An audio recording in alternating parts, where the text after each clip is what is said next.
All right, breaking news tonight about high-profile mainstream media journalists who are being accused of sexual misconduct. CBS News has now suspended Lion of the liberal media anchor Charlie Rose, and PBS is now stopping production and distribution of his show following a report in the Washington Post. Now, according to the Post tonight, 8 women are accusing Rose of inappropriate sexual behavior, including by making unwanted sexual advances, lewd phone calls, being naked in front of them, and groping them. In a statement to the Post, Rose admitted wrongdoing. He apologized for his actions, and he said that he thought he was pursuing shared feelings. Then there is New York Times reporter Glenn Thrush. He has also been suspended tonight over a Vox.com report where several women are accusing him of sexual misconduct. Now, that includes unwanted sexual contact and kissing. Thrush has apologized also in a statement. We're going to continue to follow both these stories tonight. But the developing situation with Senator Al Franken and the latest comments from Hillary Clinton, it is now exposing a massive problem with the liberal mainstream media in America.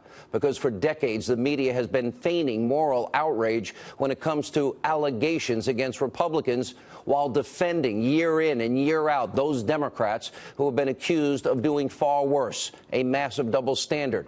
And tonight there is a new allegation against Franken. A second woman is now accusing Democratic Senator Al Franken of sexual misconduct. The woman is alleging that during a 2010 state fair in Minnesota, Senator Franken grabbed her behind while the two were posing for a picture.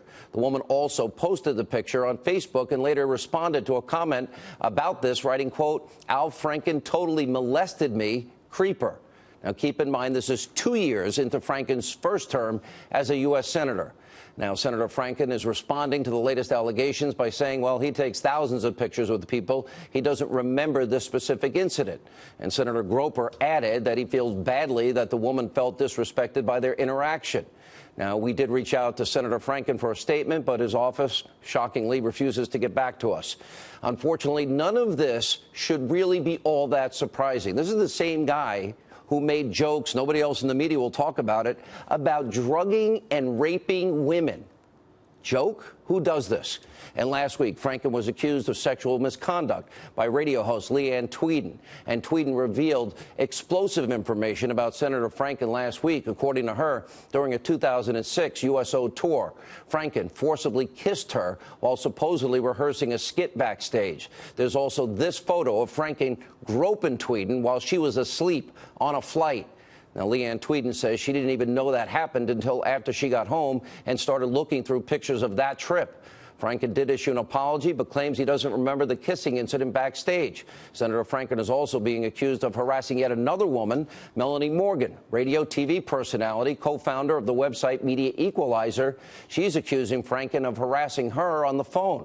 This allegedly happened after they got into an on-air argument during an appearance on Bill Maher's old show, Politically Incorrect, back in 2000.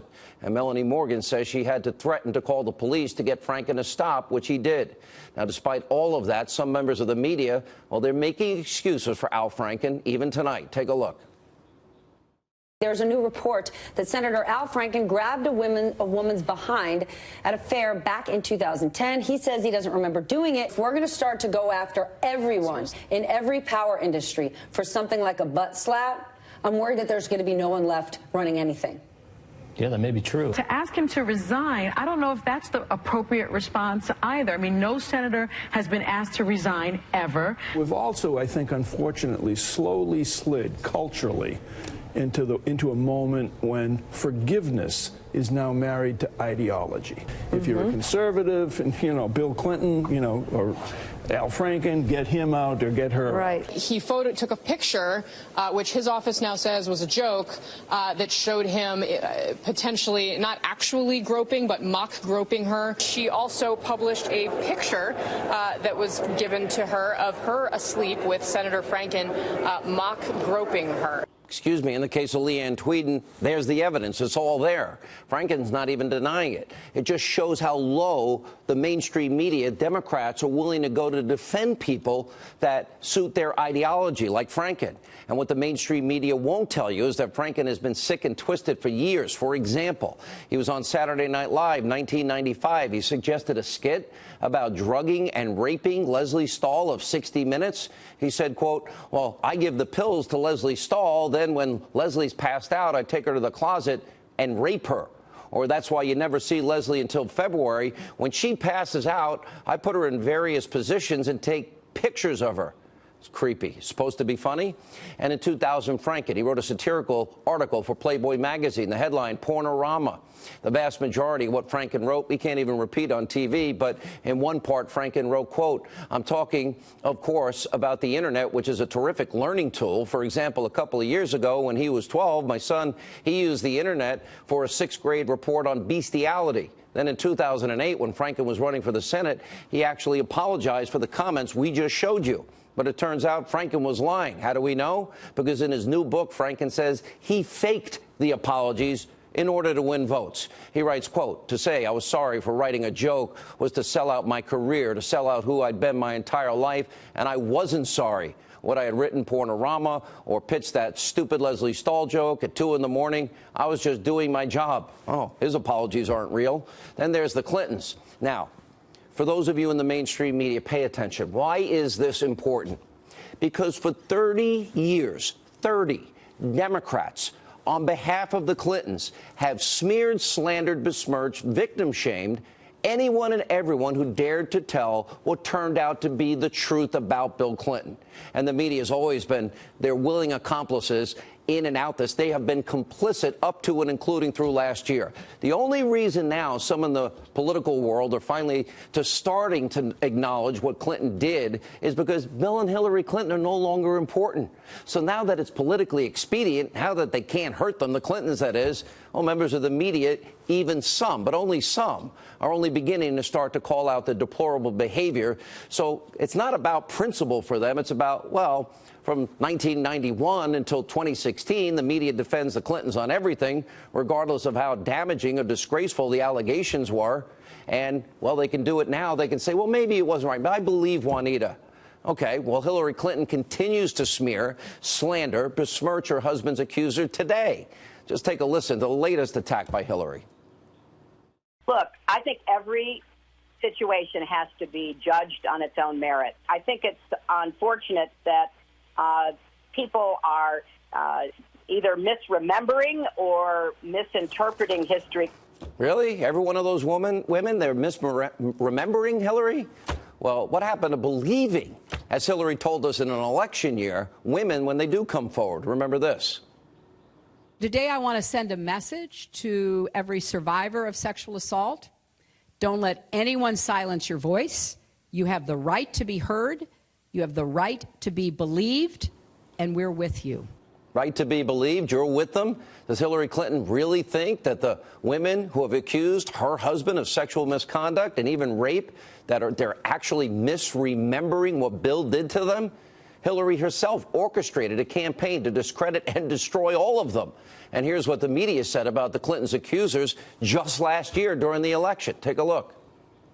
The rape accusation is decades old and discredited. Only in the sort of the mind of some sort of movie writer of a third world democracy or dictatorship would you have a candidate publicly humiliate a former occupant of that office by parading all of these other people around as well. It's Hillary Clinton who is the candidate here, not Bill Clinton. She was not implicated in any misconduct. She was not someone who was accused even of doing anything untoward with regard to these women. Pretty despicable. Now fast forward 1 year, 2017. Despite this come-to-Jesus moment from some on the left, well, some are still today Clinton sympathizers in the press and the Democratic Party. They'll never give it up. Watch this. He more than paid the price for what he did. The mere fact that he went through an impeachment process as president means that there will always be a shadow on the legacy of his presidency. So at least from my point of view, I think he's more than paid the price. He didn't get away with anything. Okay? He was investigated, it was litigated, he was impeached. He had finally, after lying about the affair, admitted it, apologized multiple times in a very heartfelt way. That's one of the many allegations against him. All of those allegations. There's Paula Jones, there's Jennifer Flowers, there's Juanita Broderick, there's Kathleen Willey, there's a bunch. All of which were investigated, litigated, adjudicated. Oh, we got a new left-wing talking point, that Bill Clinton paid the price for his sins. Now, the Clintons treated Bill's accusers horribly, systematically, did everything they could do to publicly shame them and smear them and slander them.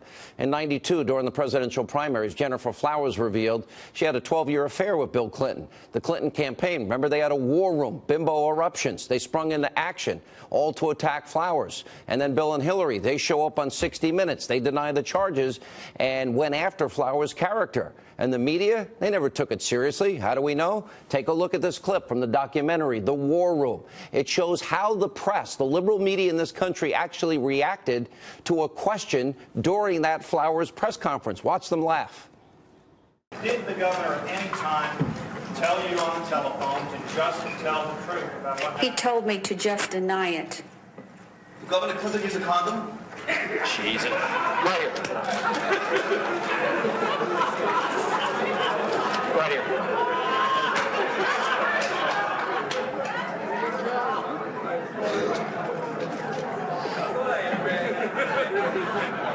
Ladies and gentlemen, we're going to put this to a stop. If there are any further questions that are degrading, in my opinion, like that. That's the media laughing. What did they find so funny?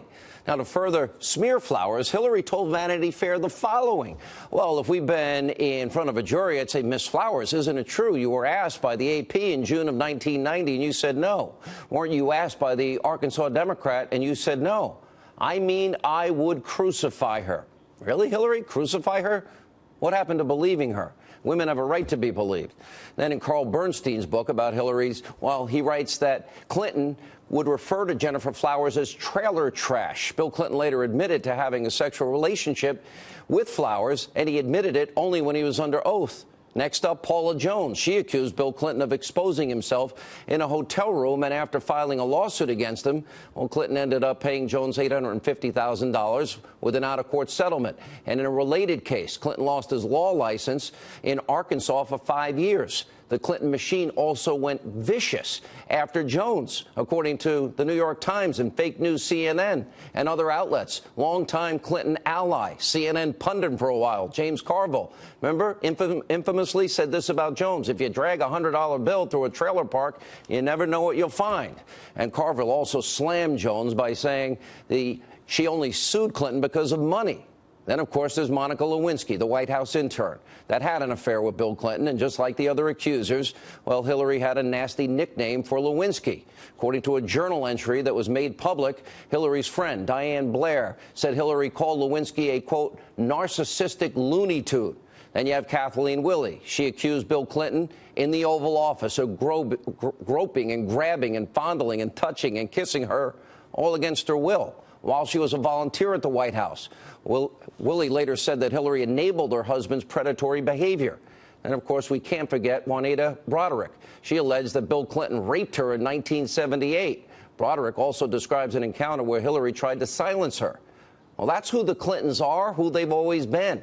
What they did to these women is reprehensible. Clinton's 1992 presidential campaign came up with the term bimbo eruptions to describe the women who came forward and made accusations against Bill. Now, George Stephanopoulos wrote in his memoir that in '91, Hillary said, quote, we have to destroy her, when describing one of Bill's accusers. And speaking of George, well, watch how he handled one person who threatened to leak information about Bill Clinton to the press. Watch this.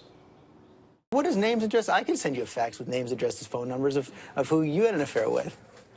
It wouldn't make it true. It is completely if you went on the radio and said that Bill Clinton is the father of an illegitimate black child, you would be laughed at.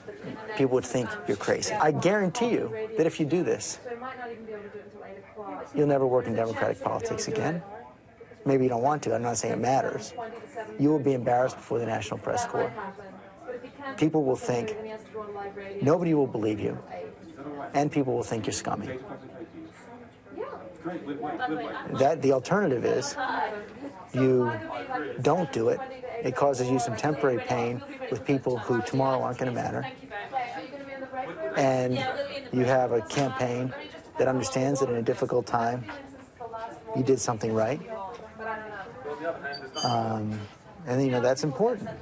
I mean, it doesn't mean anything, or we can't do anything for you specifically or anything like that, but you know that you did the right thing. Yeah, Good Morning America. You'll never work again. You'll be embarrassed and blah, blah, blah. This is who the Clintons are. This is who they've been for 30 years. They're allies in the Democratic Party. They're friends in the media. They knew it. They did everything they could to cover it up and completely trash Bill's accusers up to and including last year's election.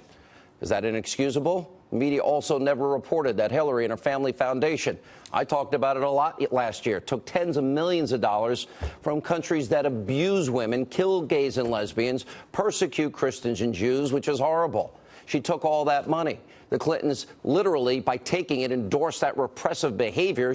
They bought her silence, and the media, of course, all last year, they gave them a free pass. Now, so while it's nice to see that some on the left and in the media, well, now that the Clintons have no power, are only starting to admit how horrible the Clintons were to Bill's accusers, I argue it's a little too late. Here with reactions.